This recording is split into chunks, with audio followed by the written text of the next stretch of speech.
आप रोज भारत में डायरेक्टरी तो नहीं लेकिन डायरेक्टली एक ऐसे जहर की कंपनी पिछले कई सालों से की जा रही जिससे हमारा काफी ज्यादा नुकसान हो रहा है और हमारे लिए सोचने वाली बात किया है कि देश से ज्यादा फैलाने वाले पदार्थ की डंपिंग भारत में की जा रही है अभी। और जहां एक तरफ लगभग दुनिया के सभी देशों में इस तरीके के कैंसर फैलने वाली केमिकल्स जा चुका है, भारत दुनिया में इसका सबसे बड़ा इंपोर्टर से पाया जाने वाला एक ऐसा पदार्थ है जिसका इस्तेमाल पेपर प्रोडक्ट, सीमेंट प्रोडक्ट और हिट को ऑब्जर्व करने वाली पाइप को बनाने में बड़ी मात्रा में किया जाता है। और कमाल की बात किया है, कैंसर फैलाने वाली इस जहर की माइनिंग पर भारत में ऑलरेडी प्रतिबंध लगाया जा चुका है। दिक्कत वाली बात किया है कि इसकी मीनिंग पर तो प्रतिबंध लगा दिया गया है लेकिन इसके इस्तेमाल और डंपिंग की कोई भी रोक टोक नहीं और हाथी में अमेरिका में भी इसे बंद किया जा चुका है। लेकिन सवाल खड़ा होता है कि आखिरकार भारत में अभी भी इसका इस्तेमाल क्यों हो रहा है। पूरी अपडेट क्या है इस वीडियो में जानेंगे, लेकिन आगे बढ़ने से पहले हम आपके लिए ऐसी क्रिटिकल खबरों को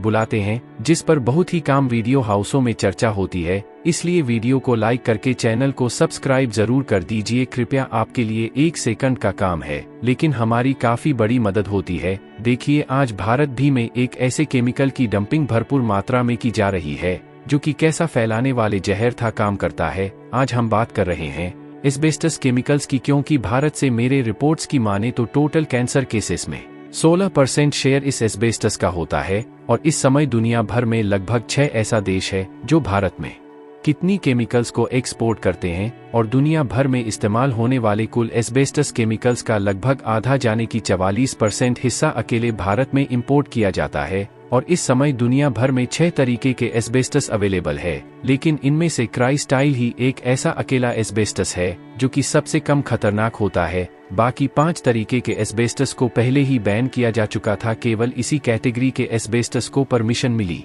हुई थी। लेकिन बड़ी खबर यह है कि हाल ही में अमेरिका की तरफ से इस पर भी प्रतिबंध लगाया जा चुका है, यानी कि इस समय अमेरिका में किसी भी प्रकार के एस्बेस्टस न तो मैन्युफैक्चर की जा रही हैं, ना तो इसका इस्तेमाल किया जा रहा है। लेकिन आपको जानकर हैरानी हो सकती है कि अभी भी भारत की तरफ से इस पर कोई भी प्रतिबंध नहीं लगाया गया है, जो कि हमें यह सोचने पर मजबूर कर चुका है कि आखिरकार अभी तक भारत में इसकी भरपूर मात्रा में डंपिंग क्यों की जा रही है। अगर इस तरीके के केमिकल और एक्सपोजर की बात करें तो इसका इस्तेमाल ऑटोमोबाइल इंडस्ट्री से लेकर कंस्ट्रक्शन वाले प्रोजेक्ट में भी किया जाता है और ज्यादातर इसका इस्तेमाल हीट एब्जॉर्ब करने वाली पाइप को बनाने में किया जाता है। और न सिर्फ हम कैंसर फैलाने वाला इस तरीके के खतरनाक केमिकल्स को भारत में इंपोर्ट करते हैं, जबकि इस केमिकल का एक्सपोर्ट हम बांग्लादेश और श्रीलंका जैसे पड़ोसी देशों में भी कर रहे हैं। और इन केमिकल्स का इस्तेमाल करके बनाए गए पाइप, सीमेंट और पेपर प्रोडक्ट्स को भी हम अभी भी दूसरे देशों में बेच रहे हैं और इन केमिकल्स का इस्तेमाल पर कोई भी रोक टोक नहीं लगाया गया है। आपको बता दें कि 6 बड़े देश भारत को 43 करोड़ किलोग्राम एस्बेस्टस की मात्रा एक्सपोर्ट करते हैं और इनमें से भी 85% क्वांटिटी अकेले रूस से भारत में आती हैं, जबकि रूस के अलावा बाकी की quantity Brazil, Kazakhstan, Hungary, Poland और साउथ अफ्रीका से भारत में इसकी डंपिंग कराई जाती है। जहां इन देशों में से भी ब्राजील, पोलैंड, हंगरी और साउथ अफ्रीका में इन खतरनाक एस्बेस्टस को पूरी तरह से बैन किया जा चुका है। हालांकि भारत में भी इसके संबंध में कदम उठाने का प्रयास किया, लेकिन इसके इस्तेमाल को पूरी तरीके से बंद नहीं किया जा सका। और ध्यान दिया जाए तो भारत में सालों 1993 से ही इसकी मीनिंग पर रोक लगा दिया है और साथ ही भारत में रेलवे से कई क्रांतिकारी वाले एस्बेस्टस के इस्तेमाल को खत्म कर दिया है। लेकिन कैंसर फैलाने वाले इस रिश्तेदार खनिज का इस्तेमाल आवास और निर्माण में अभी भी हो रहा है, खास तौर पर छत बनाने में किया जा रहा है, क्योंकि इस उद्देश्य के लिए क्राइसो टाइल को सीमेंट में मिलाया जाता है। लेकिन इसका जोखिम कम नहीं हुआ है। और दूसरी सबसे बड़ी बात यह है कि इसका उपयोग यही तक सीमित नहीं है, बल्कि इसकी उपयोगिता कई सेक्टर में इतनी ज्यादा इस समय शुरू हो चुकी है कि इससे डिपेंडेंसी को खत्म करना उतना ही आसान नहीं है, क्योंकि अमेरिका की तरह ही भारत में भी एस्बेस्टस का उपयोग पाइपिंग, वहां ब्रेक पार्ट्स और अन्य चीजों में भी किया जाता है। और ऐसा भी नहीं है कि इस बेस्ट की जगह पर दूसरे केमिकल्स और मिनरल का इस्तेमाल नहीं किया जा सकता, बल्कि इसके लिए दूसरे ऑप्शन भी मौजूद है और वही एस्बेस्टस हैंट वाले दूसरे पदार्थ को भी उपयोग में लाया जा सकता है, जिसमें सेलुलोज फाइबर, थर्मोसेट, प्लास्टिक और सिलिका फैब्रिक जैसे पदार्थ को एस्बेस्टस की जगह पर इस्तेमाल किया जा सकता है। लेकिन हम शायद अभी भी इसके लिए आंख बंद किए हुए, और ऐसा इसलिए क्योंकि एस्बेस्टस केमिकल्स अन्य मटेरियल्स की अपेक्षा कई गुना सस्ता पड़ता है। आपको बता दें कि एस्बेस्टस अपने पूरे जीवन काल में हानिकारक बना रहता है और इससे फेफड़ों के कैंसर जैसी गंभीर बीमारियों का खतरा होता है।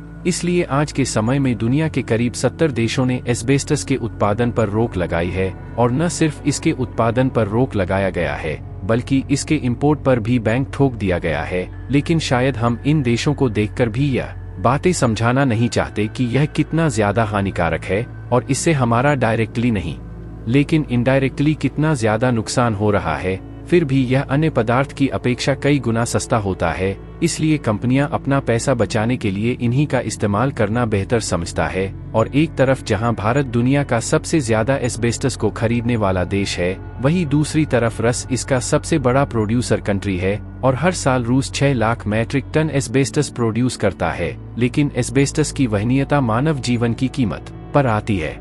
समर्थकों का कहना है कि नियंत्रित परिस्थितियों में उपयोग किए जाने पर क्राइसोटाइल सफेद एस्बेस्टस सुरक्षित है, लेकिन अनगिनत अध्ययनों से पता चलता है कि सभी प्रकार के एस्बेस्टस से बीमारियां होती हैं, जिनमें मेसोथेलियोमा भी शामिल है। 2021 के एक अध्ययन ने कई देशों में एस्बेस्टस के उपयोग से मेसोथेलियोमा मृत्यु दर की तुलना की। इसने पाया कि एस्बेस्टस के निरंतर उपयोग से एस्बेस्टस से संबंधित बीमारियों में वृद्धि हुई है। WHO का तर्क है कि इन बीमारियों को खत्म करने का सबसे अच्छा तरीका खनन और खनिज का उपयोग बंद करना है। US जियोलॉजिकल सर्वे की रिपोर्ट के अनुसार रूस, ब्राजील और चीन हाल के वर्षों में एस्बेस्टस खनन उत्पादन में सबसे आगे हैं। लेकिन ब्राजील ने 2017 में एस्बेस्टस पर प्रतिबंध लगाने की घोषणा की। चीन दुनिया के सबसे बड़े एस्बेस्टस उत्पादकों में से एक है। 2017 में चीन में एस्बेस्टस का उपयोग काफी कम होकर 2,30,000 मीट्रिक टन रह गया। पिछले डेटा से पता चलता है कि देश ने 2000 में 4,50,000 मीट्रिक टन से ज्यादा एस्बेस्टस का खनन किया था। यह कुल उत्पादन इसे रूस के उत्पादन से पीछे रखता है। चीनी निर्माता और बिल्डर छत बनाने की सामग्री, दीवारों, ब्रेक पैड, गास्केट और कपड़े के लिए एस्बेस्टस का इस्तेमाल करते हैं। जुक्का ताकला कार्यस्थल पर सुरक्षा और स्वास्थ्य के लिए यूरोपीय एजेंसी के निदेशक हैं। उनका मानना है कि 2035 तक एस्बेस्टस से चीन में मरने वालों की संख्या हर साल 15,000 तक पहुंच सकती है। इसके लिए प्रोडक्शन को बिल्कुल भी बंद नहीं करने वाला, क्योंकि इससे रूस को करोड़ों रुपए का नुकसान होगा। लेकिन फिर भी भारत यदि इसके इंपोर्ट को बंद करता है तो इससे न सिर्फ हमारी करोड़ रुपए की बचत होगी बल्कि इस खतरनाक केमिकल से होने वाले 16% कैंसर के खतरे से भी बचा जा सकता है। यहाँ तक कि हेल्थ एक्सपर्ट में भी इस केमिकल के बारे में चिंता जाते हैं कि इसका इस्तेमाल बहुत कम से कम होना चाहिए और कोशिश यह रहनी चाहिए कि इस केमिकल पर ही पूरी तरह से बैन लगा दिया जाए। बाकी आपको क्या लगता है कि इतना सब कुछ जानते हुए भी जानबूझकर इस खतरनाक केमिकल को भारत में इंपोर्ट क्यों किया जा रहा? अपनी राय कमेंट में जरूर बताएं और इस वीडियो को एक लाइक करके अपने मित्रों तक शेयर जरूर करें ताकि इन्हीं भी जानकारी मिल सके। इसी तरह और भी नॉलेजेबल वीडियो देखने के लिए चैनल को सब्सक्राइब करके बेल आइकन को जो पर सिलेक्ट जरूर करें। फिर मिलते हैं एक नए वीडियो के साथ, तब तक के लिए जय श्री राम।